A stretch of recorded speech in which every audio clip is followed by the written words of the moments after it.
start our prep and really think about the next one. But it's hard to carry anything really from today into next week, just because it's back to the ovals and anything we learned today from a road course standpoint. Obviously, we don't have another one the rest of the year, but can definitely take those 6 points with you as long as you're alive in this playoff system. And hopefully, we don't need them, but we got them, and hopefully, it's good either way. So we have them. All right, Jeff, go ahead. We can get a microphone to Jeff, please. Hey, Jeff Gluck from The Athletic. Your celebration is obviously in the Hall of Fame of celebrations. At what point did it occur to you, you know what, I'm going to just drive it back down there and stuff it in there and do a burnout? I was coming back on the front stretch and I saw that dang thing and I was like, well, I couldn't pass this opportunity up to go down here and redeem myself a little bit in turn one. So I was pretty excited about that one. I'm typically not very quick-witted, but I was really proud of that. I was pretty fired up, and definitely, it should have never been special in the first place, but since I went out of my way to make it special today, I felt like I had to go back and see it one more time. All right, I believe I had a question here in the middle. Perfect. Jay Boyd, Independent Tribune. You didn't sound too pleased with your practice or your qualifying, on Friday, but of course practice went really well for you yesterday. What were you able to see yesterday that helped you bring it together today? Yeah, that's a good question. Friday was really just a struggle. Never felt like I got into a rhythm Friday. Spun out there in qualifying, made a dumb mistake there too, and that set us back. Certainly not how you want to start the race, middle of the pack. You're asking for it, in there and getting no body damage or some problem. So, luckily was able to get our car driving better yesterday in practice, and then stayed out of trouble those first handful of laps, and was able to kind of get strung out and get into a rhythm, and then from there felt like our car was close. All right, we're gonna head up to the press box. Any questions in the press box? Motorsport.com. Chase, in the several weeks leading up to your win at Watkins Glen, you guys had struggled a lot with performance. I was just wondering, since then, up till today's victory, do you feel you guys have corrected some of the problems that you thought you had or addressed, and feel that it's put you in a good position to challenge for the championship? Well, I think we're a stronger team now than we've ever been. I honestly feel like we're really close to being able to assert ourselves amongst those top teams. I feel like we have that in us. I don't say that because we won today. I say that because I believe it, and I think that we definitely have work to do. You can't go and run as bad as we did last weekend and then come here and win. You've got to be able to have a little more consistency than that. So we definitely have our work cut out for us in trying to get better. But I think we are the type of team, and we have a good enough group of guys that we can run with those guys, or really whoever, I think, whenever we're at our best, and I thought we proved that today. All right, any additional questions in the press box? No further questions. Okay, we'll come back downstairs. Adam Thumwick from Speed Sport Chase. It was a good weekend for the entire Elliott family. Your dad got to visit Victory Lane yesterday at Road Atlanta, and then you win today. I can't imagine that's something you expected would happen over the course of your career. You win in the same weekend as your dad. What did that mean to you? Yeah, it's cool. They've been driving vintage cars at Road Atlanta this weekend. I wanted to go over there and see it. I've never made a lap at Road Atlanta, so it looks like a really cool place. But yeah, definitely neat. Not something you would necessarily think would happen, or that's kind of a tough thing to do for sure. But definitely pretty cool, and hopefully we can share some more weekends like that moving on. All right, Nate, and then Barry. Nate, go ahead. Nate Ryan, NBC Sports. Chase Allen was in here and was talking about how there was confusion for you guys on the order of one of those cautions. Could you explain that? I think it was near the end of stage 2, maybe? Yeah, I have to ask a question on that one. I don't understand why that was okay, or why that wasn't addressed. But yeah, I think the 48 and the 2 were in flip-flop positions. It was made apparent over the radio. I think Jimmy made a very conscious effort to move down and try to swap with the 2, and the 2 wasn't having it. So that was his decision, but they let him run with it, and I'm not sure. So Yeah, I can't answer that. You know, I think they were supposed to swap spots, and one of them did, and the other one didn't. So, I mean, you tell me.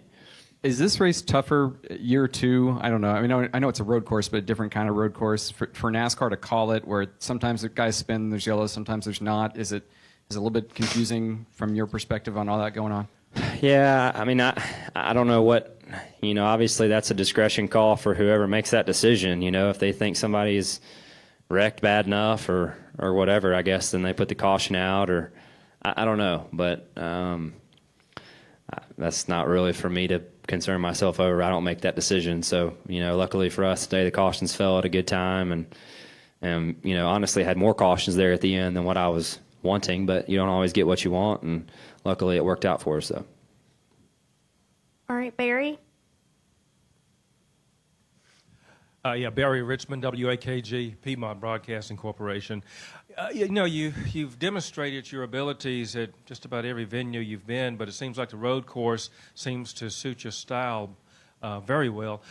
Does a road course typically challenge a driver more, or is a road course just a road course, or oval is an oval? Yeah, I mean, it's tough. I mean, they're very different. I feel like your approach and how you drive the cars are very different.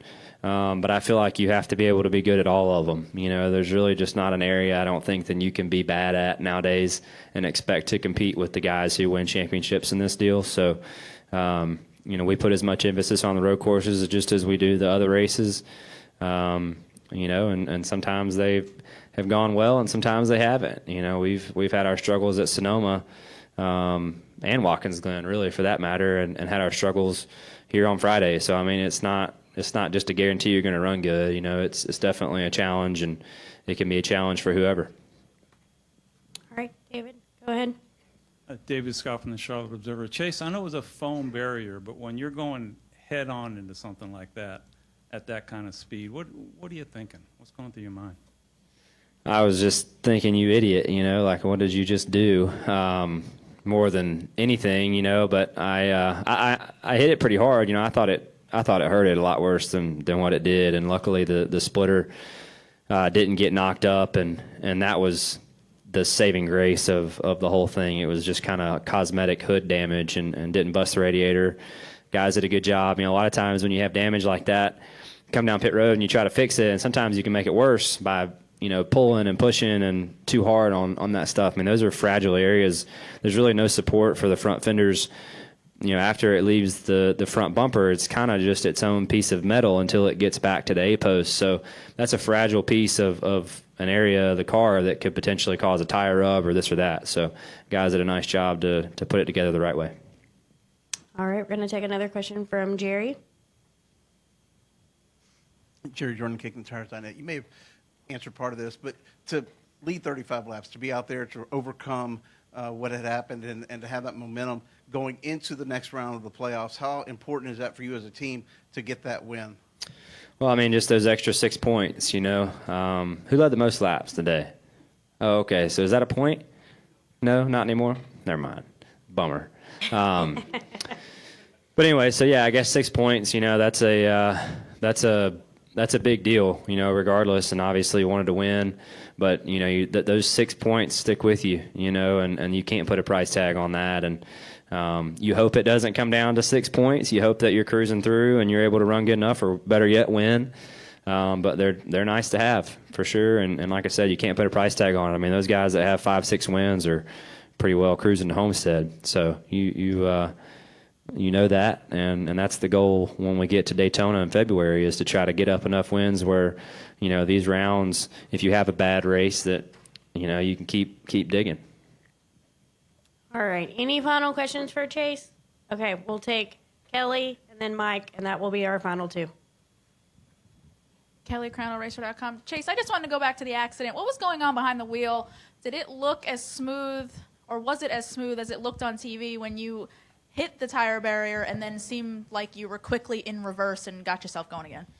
Yeah, I knew long before I hit it that I was going to hit it, so I was just thinking about reverse and getting out of there and finding a hole to crawl in as fast as possible, because that was pretty dumb. Well, it's a good thing you didn't crawl in that hole. Yeah, Turned out definitely. okay. All right, Mike, we'll take you as our final question. Yeah, that wasn't bad.